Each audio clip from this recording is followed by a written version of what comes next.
என்னது ஒரு பைசாவுக்கு தங்கத்தோட டெண்டர் வந்து எடுத்துக்காங்களா அப்படின்னு சொல்லி நீங்க ஆச்சரியமா பார்க்கலாம் மக்களே. ஆனா என்னன்றதை நான் விவரமா சொல்றேன். இந்த ஒரு பைசா டெண்டர் அப்படின்றது என்னன்னா, தங்கம் விலையை தவிர்த்து, அதாவது தங்கத்தோட விலையை தவிர்த்து கொள்முதலோட டெண்டர் தான் இந்த டெண்டர். அதாவது செய்கூலி சேதாரம், அப்புறம் பேக்கேஜிங், அப்புறம் டிரான்ஸ்போர்ட் சார்ஜஸ், அப்புறம் பிஏஎஸ் ஹால்மார்க் சார்ஜஸ் இதெல்லாம் சேர்த்து ஒரு பைசாக்கு ஒரு டெண்டர் வாங்கியிருக்காங்க. யார் வாங்கியிருக்காங்கன்னா ஜாய் ஆலுகாஸ் அப்படின்ற நிறுவனம் வந்து வாங்கியிருக்காங்க. ஃபர்ஸ்ட் இந்த ஜாய் ஆலுகாஸ் நிறுவனத்தை பத்தி நான் ஒண்ணு சொல்றேன். இதுக்கு முன்னாடி ஜோஸ் ஆலுகாஸ் அப்படின்னு சொல்லிட்டு ஒரு நிறுவனம் இருந்துச்சு. அந்த நிறுவனம் எப்படின்னா ஈடி ரைடு வந்து விட்டாங்க எங்க கேரளால.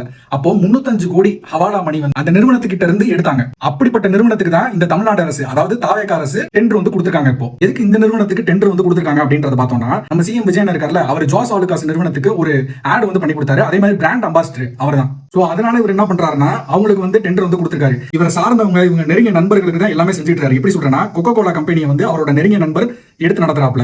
அதே மாதிரி அரசு பதவியை ஃபுல்லா அவரோட கூட இருந்த நெருங்கிய நண்பர்கள் எல்லாருமே தூக்கி கொடுத்துட்டு இருக்காப்ல. இப்போ இந்த டெண்டரையும் வந்து தூக்கி கொடுத்துருக்காப்ல. இதனால ஊழல் ஏற்படும் அப்படின்றத நீங்க நினைச்சீங்கன்னா கண்டிப்பா ஊழல் வந்து நடக்கும். எப்படி சொல்றேன்னா, ஏற்கனவே எடப்பாடியார் பீரியட்ல வந்து அவரோட சம்மதிக்கு டெண்டர் ஃபுல்லா கொடுத்துட்டு இருந்தாரு. அடுத்து டிஎம்கே பீரியட்ல அவங்களோட மகனுக்கும் மருமகனுக்கும் டெண்டர் வந்து கொடுத்துட்டு இருந்தாங்க. இப்போ இவர் என்ன தெரியுமா பண்றாரு, அவரோட சார்ந்த நண்பர்களுக்கு, நெருங்கிய நண்பர்களுக்கு எல்லாருமே டெண்டர் வந்து கொடுத்துட்டு இருக்காரு. இதுதான் ஊழலோட ஸ்டார்டிங் பாயிண்ட். இதுல உங்க பண்ற ஊழல் எல்லாம் கண்டுபிடிக்க முடியுமா, இதை நிரூபிக்க முடியுமா அப்படின்னு கேட்டீங்கன்னா கண்டிப்பா நிரூபிக்க முடியாது. ஏன்னா அதனாலதான் இவங்களோட சார்ந்தவங்களுக்கு ஃபுல்லா எல்லா டெண்டர் எல்லா விஷயத்தையும் வந்து இவங்க செஞ்சுட்டு இருக்காங்க. சோ அதனால நிரூபிக்க முடியாது. இதுல நீங்க கேட்கலாம், இதுல மாற்றம் வந்து வருமா அப்படின்னு சொல்லி கேட்டீங்கன்னா இதுல மாற்றம்லாம் வரவே வராது. போன ஆட்சியில என்ன நடந்துச்சோ அதே தான் இந்த ஆட்சியிலும் அப்படியே கண்டினியூட்டி ஆகுது. சோசியல் மீடியால நிறைய பேர் சொல்லிட்டு இருந்தாங்க, இந்த தங்க மோதிர திட்டமும் இந்த தங்க காயின் திட்டமும் மக்களுக்கு யூஸ்ஃபுல்லா இருக்குமா அப்படின்னு சொல்லி நிறைய பேர் கேள்வி கேட்டுட்டு இருந்தாங்க. அதுக்கு அவங்களே சொல்லியிருந்தாங்க, நிறைய பேர் தங்க மோதிரத்திலையும் தங்க காயின்ல என்ன பண்ணுவாங்க, நிறைய தங்கம் கலப்பாங்க, கொஞ்சோண்டு செம்பு கலப்பாங்க. ஆனா இவங்க கொடுக்க போறது எப்படி தெரியுமா இருக்கும், கொஞ்சோண்டு தங்கம் நிறைய செம்பு இப்படிதான் வரப்போகுது.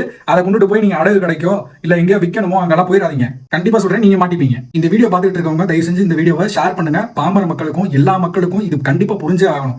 அப்பதான் இவங்க மாற்றம் பண்ணல, நம்மளுக்கு ஏமாற்றம் தான் பண்றாங்க அப்படின்றது தெளிவா புரியும்.